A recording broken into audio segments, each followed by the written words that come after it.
आज स्मैकडाउन में आ गए रॉक और शायद रोमन रेंस को चाहिए होगी अनडिस्प्यूटेड चैंपियनशिप, जॉन सीना को चाहिए होगा रेसलमेनिया का मेन इवेंट जहां पे वो टाइटल जीते, लेकिन रॉक को चाहिए आत्मा, वो भी कोडी रोड्स की। Okay, hello chatters, my name is Rohit and you are watching Wrestle chatter.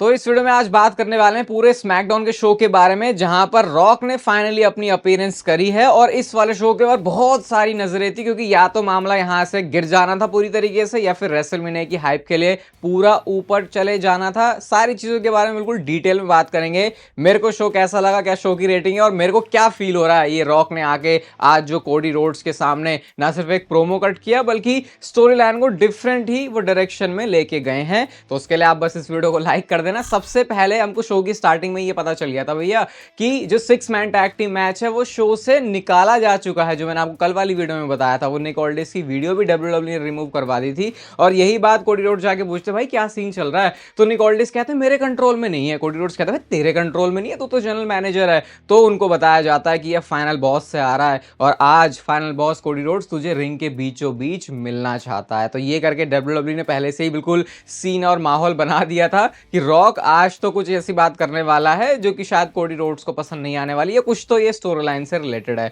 उन चीजों के ऊपर भी आएंगे बस अभी थोड़ी देर में, क्योंकि फर्ज है अपना पूरे स्मैकडाउन के शो के बारे में बात करना। ड्रू मैकिंटायर और जिमी ऊसो का मैच था, और भाई इस मैच में दोनों ऐसे बंदों को आमने सामने रख दिया था जो वैसे भी ज्यादा मैचेस जीतते नहीं है। जिमी ऊसो का तो बेड़ा घर की है, ड्रू मैकिंटायर टॉप स्पॉट पे जाके फिर धराशायी हो जाते हैं। आज इस मैच में जिमी ऊसो को देख के मुझे थोड़ा सा बेकार लगा, क्योंकि वो मेरे को बहुत ज़्यादा अनप्रोफेशनल लगे। अब देखो, इसके ऊपर मैं ज़्यादा तो बात करता नहीं हूँ कि इसने ऐसे कैसे कर दिया वैसे, लेकिन आप नोटिस करना जिमी ऊसो की सुपर किक बड़ी स्लॉपी सी है, उनका स्पीयर बड़ा बेकार सा लगा। इवन मैच तो वो जीत गए, वो एलबामा स्लैम को उन्होंने पता नहीं कैसे काउंटर कर दिया, और ड्रू मैकिंटायर पिन हो गए आज, जो कि फनी लगा मुझे अगेन, क्योंकि उनके साथ तो लगातार ही ऐसे हो रहा है। लेकिन इस बार जिमी ऊसो ने किया तो उतना अटपटा सा नहीं लगा, क्योंकि भाई वो तो खुद बेचारा पिटा हुआ सा बंदा है, उसके साथ कुछ होता नहीं है। लेकिन मैच खत्म होने के बाद जो पोस्ट अटैक भी था, उसमें आप देखना बिल्कुल ड्रू मैकिंटायर ताकि मारने के लिए जिमी ऊसो को आए, अपने आप को ऐसे पोजीशन वो करते हैं जो साफ देख के लग रहा था भाई कि तुमको शायद या तो पहले से पता नहीं चल रहा है क्या। बड़ा अटपटा सा मुझे वो लगा। खैर जो भी है,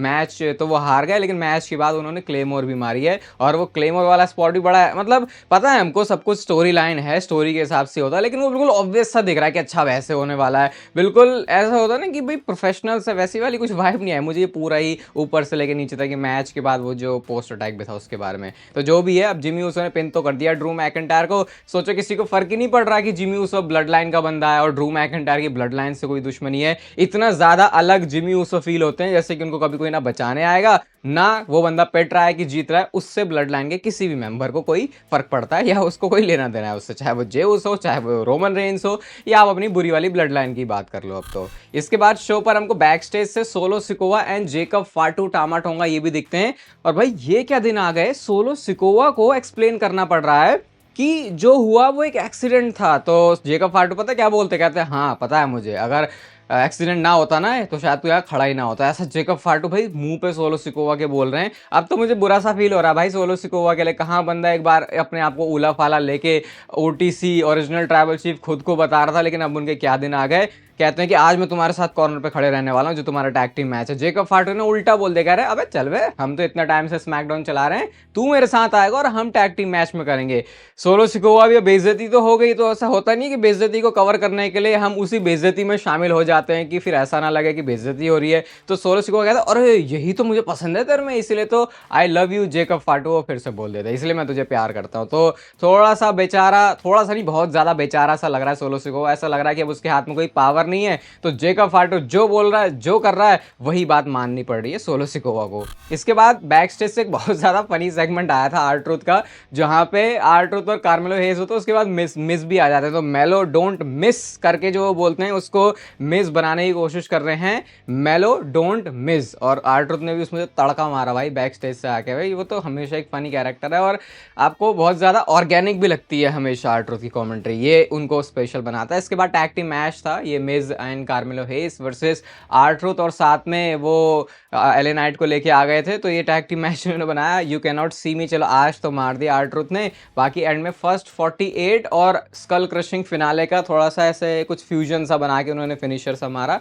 और ये मैच जीत गए हैं ये दोनों। बाकी नाकामुरा ने आके एलन नाइट के ऊपर अटैक भी किया था, तो शायद उनकी तो स्टोरी लाइन अलग ही चल रही है यूएस चैंपियनशिप के लिए। शो पर टिफिनी स्ट्रैटन भी आती है और आज उनका मुद्दा था मेन शार्लेट फेयर के बारे में बात करना। कहती हैं कि ये तो मेरा ड्रीम मैच था, लेकिन जिस स्पॉट पर शार्लेट फेयर पहुंचना चाहती है, जो उसका डिजायर्ड स्पॉट है, वो मैं लूंगी, वो मेरा है। और वो अपने मैच की बात करी, नाया जैक्स एंड कैंडिस ले रहे आते हैं, कहते हैं कि ट्रिश ने तेरे को बचा लिया अब चेंबर में, क्योंकि इनका टैग टीम मैच होगा Trish Stratus and Tiffany Stratton versus Nia Jax and Candice LeRae. वो अभी मारने के लिए जा रहे होते, रेफरी ने रोक लिया। इसके बाद इन दोनों का मैच होता है टिफिनी और कैंडिस का। शार्लेट फेयर ने डिस्ट्रैक्ट कर दिया। बाद में हमने देखा कि नाया जैक्स ने चुल मचाई, बट टिफिनी स्ट्रैटन मैच जीत गई। मैच के बाद ट्रिश स्ट्रैटस बचाने के लिए भी आती है, लेकिन नाया जैक्स ने दोनों को एनाइलेटर मारा। और आई थिंक अब तक का सबसे वाहियात एनाइलेटर ये है, क्योंकि अगर आप उसको क्लोज से देखोगे तो भाई बहुत ही गंदा वाला काम किया वहां पे नाया जैक्स ने। इसके बाद शो पर हमको लिव मॉर्गन, रकेल रोड्रिग्विस का अटैक भी दिखता है नेओमी एंड बियांका बिलेयर के ऊपर, क्योंकि अब शायद पता चल गया कि जेड कारगिल को अटैक करने वाली वही दोनों है। कोई घंटा इंटरेस्ट नहीं आ रहा मेरा इस चीज में। और उसके बाद निक ऑल्डिस ने रकेल रोड्रिग्विस और लिव मॉर्गन को बिल्डिंग से भगा भी दिया कि जाओ तुम जाओ। और मुझे देखे खुशी भी कि चलो अभी दोबारा तो नहीं देखने वाले स्मैकडाउन शो में, क्योंकि स्टोरी लाइन में ही कुछ भी मजा नहीं है। इसके बाद DIY भी आती है, वो अपना लेगी, कह रही है कि भाई इज्जत करो हमारी, हम ये हैं हम वो हैं। प्रिटी डेडली के साथ उनका मैच था, स्ट्रीट प्रॉफिट्स ने यहाँ पे आके अटैक कर दिया, तो डिस्क्वालिफिकेशन में सब कुछ एंड हो जाता है। MCMGs भी आते हैं और उसके बाद स्ट्रीट प्रॉफिट्स ने उनको भी मार दिया। क्या चल रहा है ये, क्यों मार, मुझे तो लग रहा है कि ऐसे सेगमेंट करके ये मारने पीटने की भी जो होता है ना कि अरे मार दिया, अरे पीट दिया मैच में, उसकी भी वैल्यू तुम नीचे लेके आ जाते हो। पता नहीं, मुझे नहीं पता कि क्यों मेरे को स्टोरी लाइन में कुछ ना समझ में आ रहा है, बस अब हर कोई किसी को मारता रहता है। अभी अगर तुम टाइटल ना ये MCMGs के कंधों पर दे दो तो शायद मैं मान जाऊंगा कि हाँ यही चैंपियंस थे। तो मेरे को तो इसमें कुछ नहीं मजा आ रहा, पता नहीं किसको इसमें क्या मजा आ रहा है। 3 घंटे के स्मैकडाउन को बस पूरा सब पिलाने के लिए मुझे लगता है ऐसी चीजें आजकल शोज के ऊपर डाली जा रही हैं। केविन ओवेंस की एक वीडियो आती भाई, और ये मस्त था भाई, जहां अप्रिशिएट करना है वहां तो बनेगा।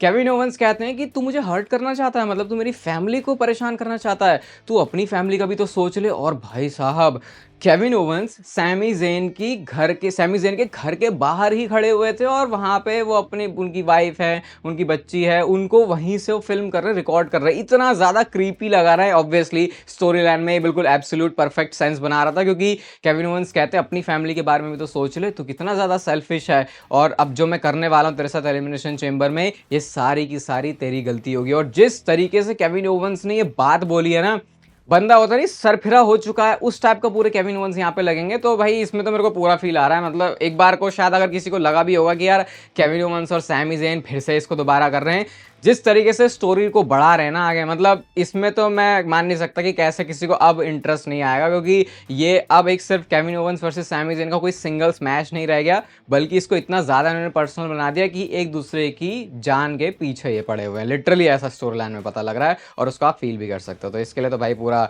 अप्रिशिएट करना वो बनता है। इसके बाद शो पर डेमन प्रीस्ट और Braun Strowman versus solo Sikoa and Jacob फाटू का भी मैच था, और एक बार फिर से हमारे सोलो सिकोवा की बेइज्जती हुई है। वो बोलते टुनाइट वी हैंडल बिजनेस, और उसको बीच में इंटरप्ट करके जेकब फाटू बोलते हैं ऑल गैस नो ब्रेक्स करके, जो उनका डायलॉग बाजी है वो करते हैं। बेचारे सोलो सिकोवा को चुप होना पड़ गया। और तो और आज जेकब फाटू के म्यूजिक पर एंट्री हुई है सोलो सिकोवा की, तो ये भी एक छोटी सी बात है, ऐसी तो नहीं है कि कुछ बहुत ज्यादा इससे फर्क पड़ेगा, लेकिन ये नोट करने वाली बात होती है, क्योंकि सोलो अगर टैग टीम मैच और सोलो सिकोवा भी इसका पार्ट है, तब तक तो सोलो सिकोवा का म्यूजिक बजता था, तो ये अलग चीज दिखी। ब्रॉन स्ट्रोमैन जेकब फाटू की अलग दुश्मनी है, वो आपको इस मैच में भी दिख जाएगी। बाकी जो मेन स्पॉट था मैच का, वो था जब जेकब फाटू ने एक्सीडेंटली सुपर किक कर दिया सोलो सिकोवा को, और करने के बाद भी बंदे के चेहरे पर आपको ऐसा कोई बहुत बड़ा गिल्ट नहीं दिखेगा कि यार मैंने सोलो सिकोवा अपने भैये को मार दिया।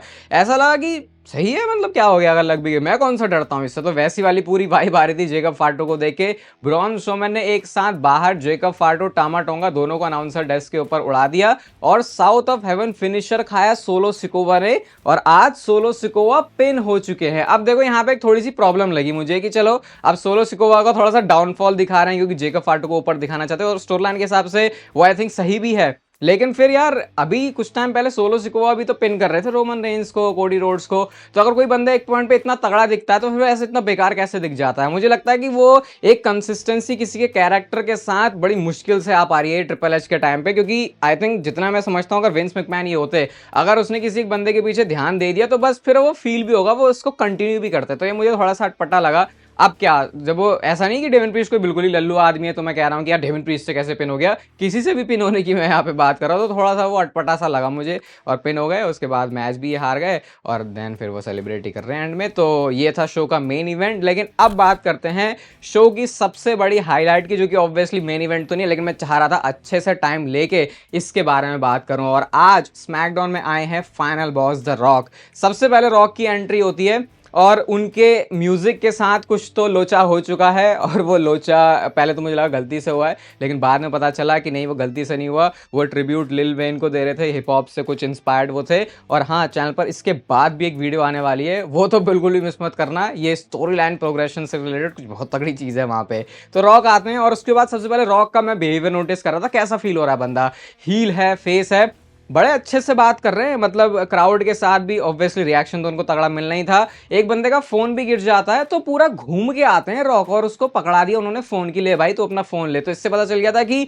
अभी तो रॉक अच्छे मूड में है और अच्छे किस्म का आदमी लग रहा है। 1 घंटे तक अपनी एंट्रेंस करने के बाद अब रॉक रिंग के बीच में खड़े हैं, कहते हैं भाई चिल्स आ रहे हैं, गूज बम्स आ रहे हैं, और कहते हैं कि तुमको पता है कि आज रॉक जो है गॉस्पल ड्रॉप करने वाला है। क्राउड को ही वो बेइज्जती कर रहे हैं, लेकिन क्राउड ही इस चीज को पसंद कर रहा है, फाइनली उन्होंने बोला। और उसके बाद पूरी ऑडियंस ने वो जो उनका कैच फ्रेज है उसको कंप्लीट किया। और जिस अनाउंसमेंट की हम बात कर रहे थे, रॉक ने सबसे पहले तो वो अनाउंसमेंट करी, कहते हैं कि रेसलमेनिया 42 न्यू ऑरलीन्स से होने वाली है, सुपर डोम से होने वाली है। ऑब्वियसली क्राउड वो बहुत पसंद कर रहा था, क्योंकि न्यू ऑरलीन्स से ही अभी स्मैकडाउन हो रही थी, तो थोड़ा सा WWE ने इस बात का फायदा सा उठा लिया। होली शिट के भी चैंट लग रहे थे, सोच रहे बस एक अनाउंसमेंट के ऊपर, क्योंकि उन लोगों के लिए बड़ी बात है। पटाखे वगैरह फूट गए, टाइटनट्रॉन पे हमने देखा कि जो रेसलमेनिया 42 का लोगो है वो भी रिवील हो चुका है। पूरी ये आपको रेसलमेनिया 30 वाली वाइब दे देगा, थोड़ा सा उसको उसी तरीके से बनाते हैं। उसके बाद 34 में भी हुई थी और अब जाके 42 में हो रही है। इसके बाद रॉक गाना गाने लगे, सिंग अलोंग चल रहा था, लेकिन बीच में ही रॉक ने उसको रोक दिया, नहीं नहीं तुम नहीं गा सकते रॉक के साथ, ये चीज रॉक पे सूट नहीं करती। तो अब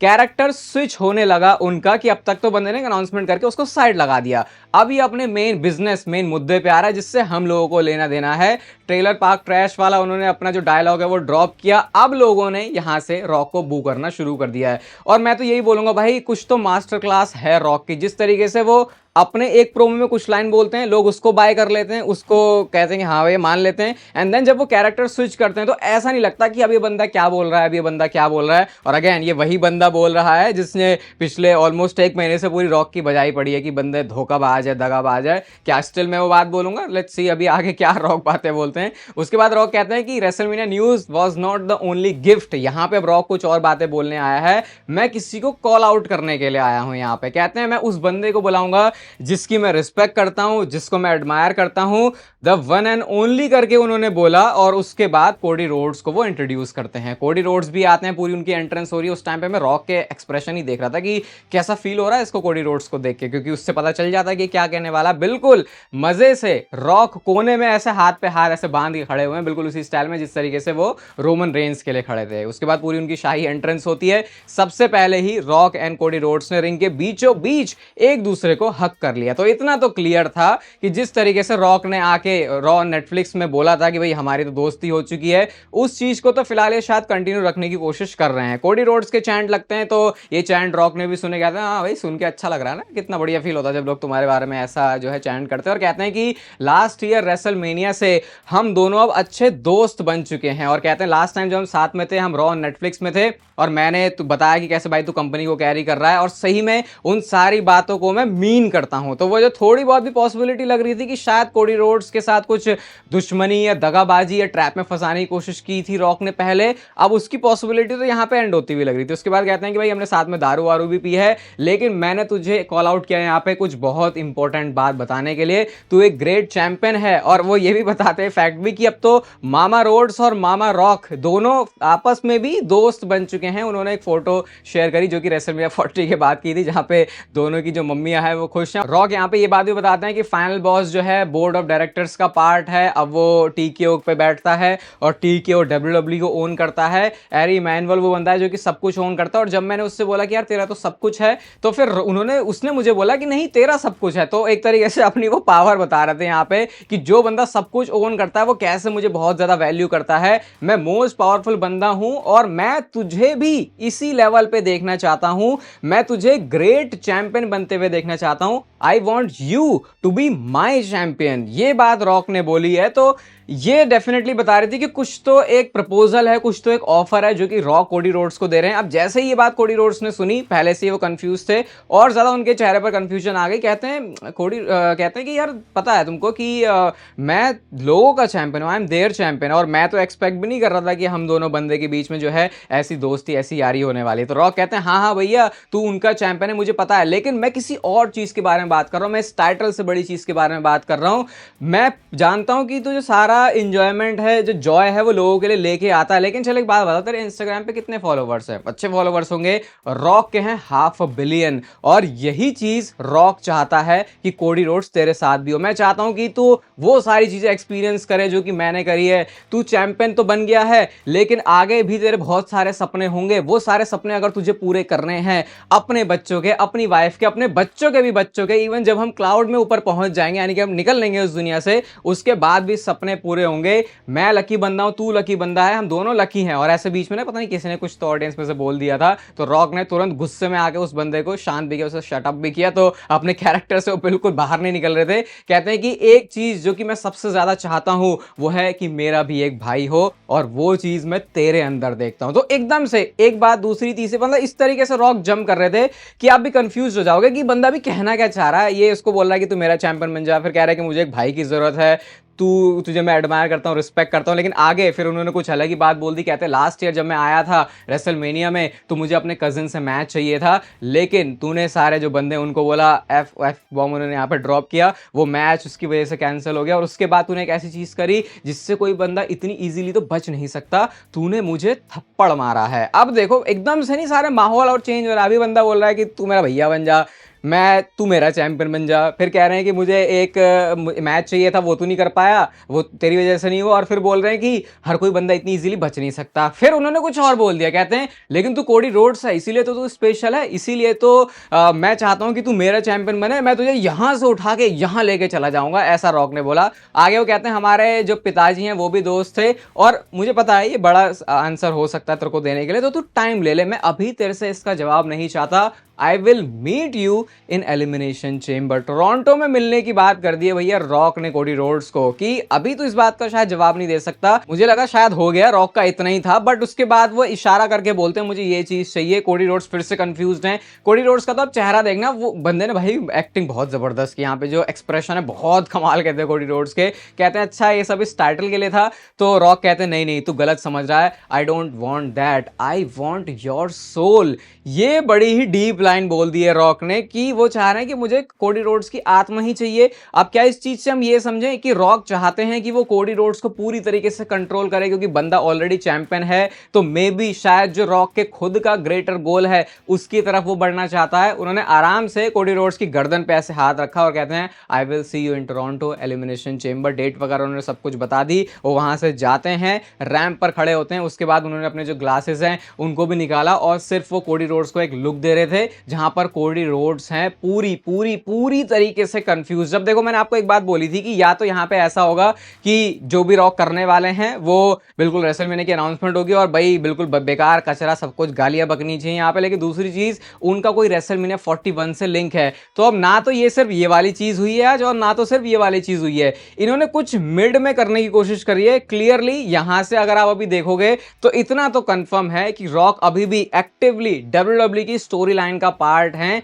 जो कि रिलेटेड है कोडी रोड्स से। अब इन्होंने सारी जो चीजें हैं उसको उस कंफ्यूजन को या फिर जो हम स्टोरी लाइन की प्रोग्रेशन चाहते हैं उसको टाल दिया है एलिमिनेशन चेंबर तक, जहां पे कोडी रोड्स अब इस रॉक के प्रपोजल का क्या आंसर करेंगे उन सारी चीजों का इंतजार। और मे बी वहां से फिर जो रेसलमेनिया का आगे पाथ है वो बन सकता है कोडी रोड्स के लिए भी और वो बन सकता है द रॉक के लिए भी। और जब मैं रेसलमेनिया के पाथ की बात कर रहा हूं तो उसको सिर्फ हमेशा एक मैच से ही लिंक मत करना, क्योंकि इसके और भी बहुत सारे जो मतलब हैं वो हो सकते हैं। पर्सनली यार मुझे लगा था कि कुछ तो होगा यहाँ पे, बट ऐसा भी नहीं है कि कुछ नहीं हुआ, लेकिन ऐसा भी नहीं है कि बहुत कुछ हो गया। अब वही है, एलिमिनेशन चेंबर जब तक होगा नहीं एकदम से इसके ऊपर अपना ओपिनियन भी फॉर्म कर नहीं सकते। इसके बाद चैनल पे वीडियो आएगी, वहां पे डेफिनेट देखो, ऑलरेडी बहुत लंबी हो चुकी है वीडियो। मैं शो को अगर रेट करूंगा तो भाई मैं इसको 4 स्टार की रेटिंग दूंगा, बाकी स्मैकडाउन तो चलो एक तरफ, लेकिन डेफिनेटली ये रोड टू रेसलमेनिया के अंदर रॉक की इन्वॉल्वमेंट चीज़ों को स्पेशल तो बना रही है, यहाँ से देख के ऐसा लग रहा है। बाकी चेंबर तक का वेट तो थोड़ा आपको करना पड़ जाएगा। ये वीडियो आपको अच्छी लगी भाई तो इसे लाइक कर दो, चैनल को सब्सक्राइब कर दो ऐसे और WWE से रिलेटेड कंटेंट के लिए, और तब तक फिर लेते रहो जिंदगी के मजे।